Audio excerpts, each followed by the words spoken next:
Today on the Hangout, the Philly Sixers go Fultz steam ahead. And put it on paper, the Lakers are in the playoffs because LeVar Ball said so. And the big news of the draft, Jimmy Butler joins Kid Canada in Minnesota. This is Hangout. Shut up, Dan.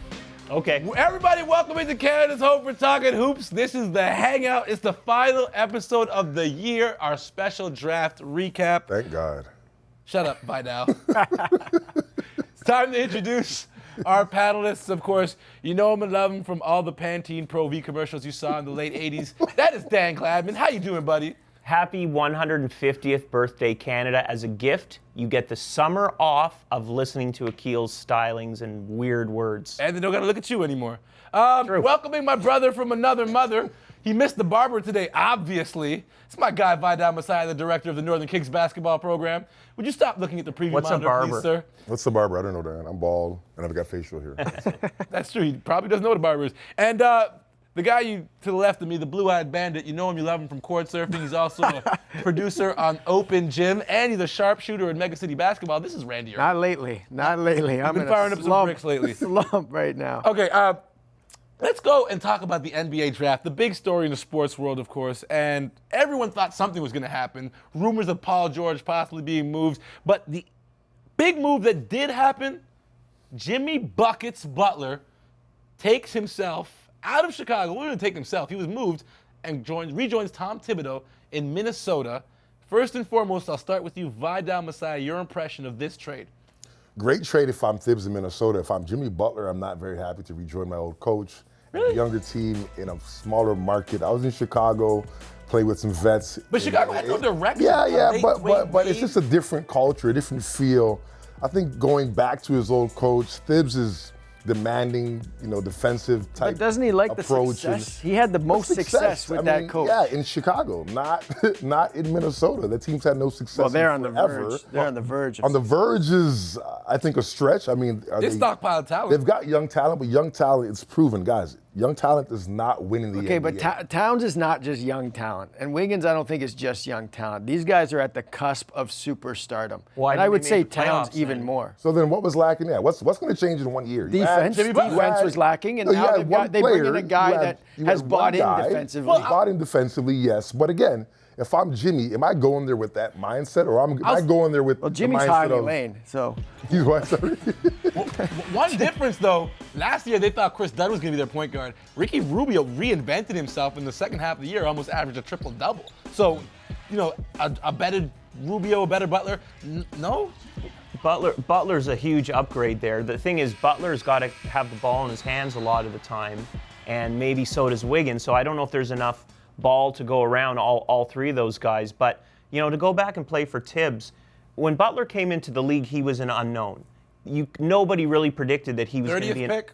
Yeah, nobody thought he would be an all-star, and it was Tibbs who made him that player. Now, he overplayed him, and he played 48 minutes a game on some nights. Blew Derrick Rose's knee out. Yeah, but Butler got through it. So I think it's a positive move for Butler in terms of the team and coach. It's a good situation. The city is a little less They're in the desirable. playoffs next year. I would disagree. Well, I think it's a big jump because they only won 31 games last year, but we also have to talk about. They were flirting with the 8th spot. Okay. Late when? in the season. When was that happening? They were like 5 games They out with about flirted when 15 they to showed play. up, but by the time the club shut down, they weren't talking to any girls. Listen, other than that, we got to talk. Randy was. Like his night. We got to talk about the Philly Sixers. They have almost sold out season seats for all of their 41 home games.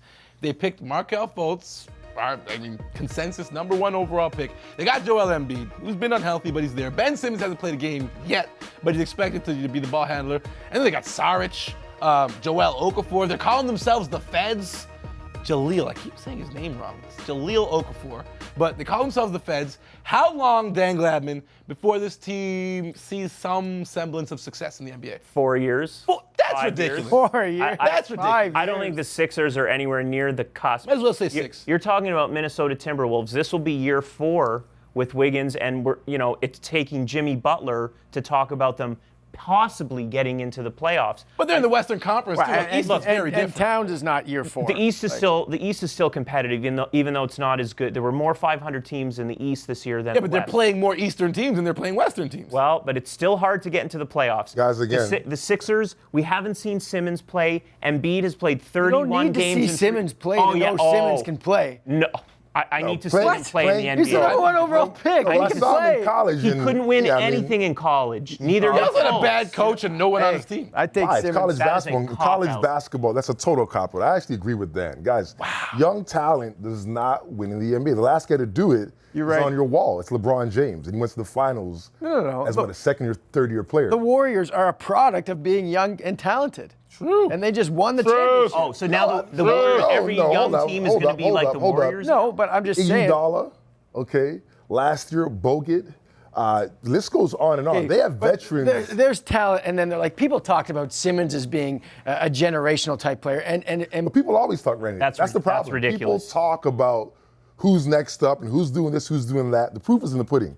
Young talent does not win in the NBA. process They won is not 30 just- games I'm not last talking about year, Dan, or championship. 20 bro. games. I just said, when are they going to be successful? We They're gotta not stop gonna be agreeing so much. successful You for cannot a call while. Simmons a They- generational talent. He has done nothing. You could to almost indicate say that. they're just already saying. successful We're- because they it's sold hurry. out all the tickets to the home. Yeah, they're successful in that matter where, you know what, they've stockpiled young talent. So from a vision standpoint, maybe, yeah, they're successful. they're in They a put together great young talent. situation. They're in a better they're not. situation No, they're not. than I would say Not at 60% of the All right. Yeah, franchise. they've Listen, sold lots of I don't tickets. The think couch so. is split. Good business. The but- couch is split. You guys don't trust the process. We trust the trust it. process. Hey, the Why? Let's move Based on. on what? Let's move on. Process, Let's move on. if the process is healthy, he is going to be. But when? Hey, But when? Wait, hold on. Stop.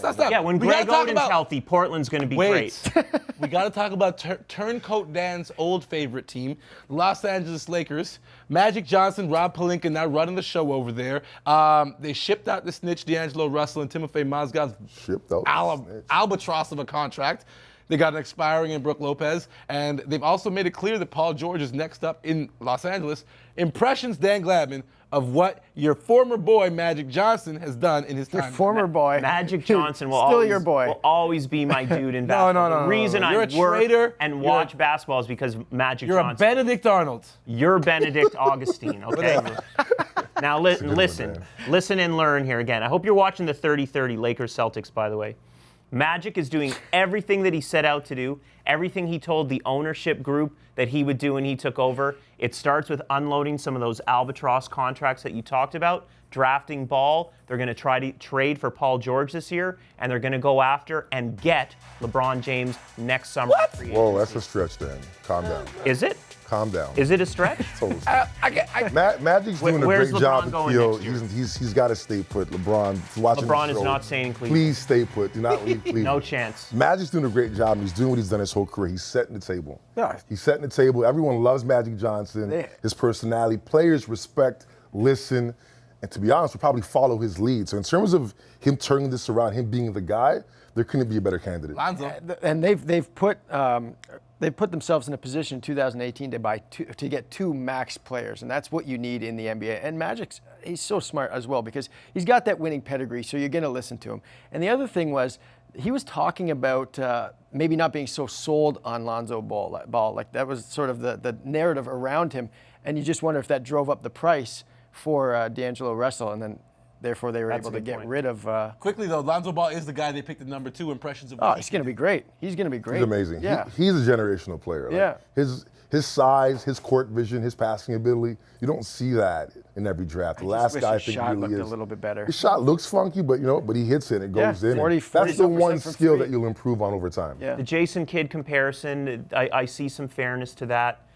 Again, got to see what he can do, but I think he probably will be rookie of the year next year, and he's going to get the keys to that franchise You got right the off the best bat. guy to learn from, Magic right? Johnson, absolutely. 100%. Yep.